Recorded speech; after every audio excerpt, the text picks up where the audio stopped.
Selamünaleyküm. Aleykümselam hocam, hoş geldiniz. Hoş bulduk.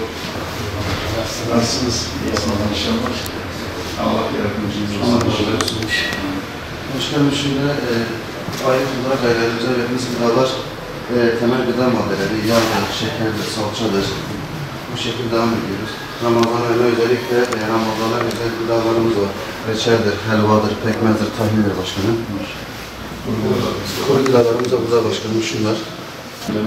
Evet başkanım. Ramazan aylarında biraz sonra başkanım mübarek şeylerde. Aynen hocam başkanım. Bu bazı kullere açıyoruz, şurada bekletiyoruz. Bazen de böyle gıda. Allah nasip ederse önümüzdeki Ramazan aylarına yönelik de bir çalışmamız olacak.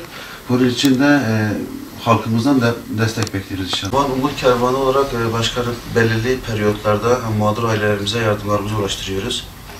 Bizim birinci derece mağdur ailelerimizin sayısı 300 ile 350 arasındadır. Biz bunlara her ay düzenli olarak gıda yardımında bulunuyoruz. Bismillahirrahmanirrahim.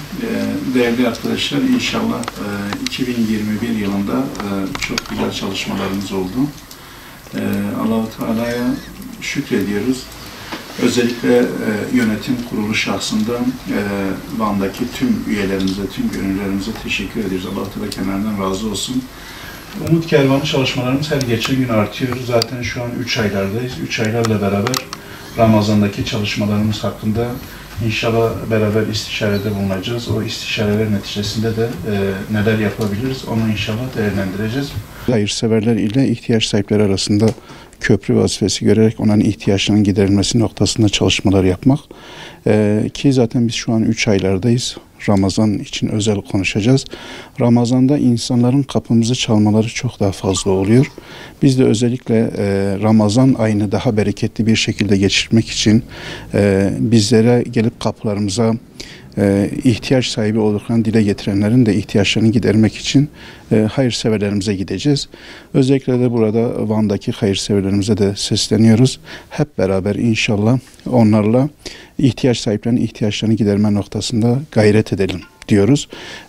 Ki Allah-u Teala Celle Celaluhu bizim kendisi için yaptıklarımızı kendi katında inşallah kabul eder.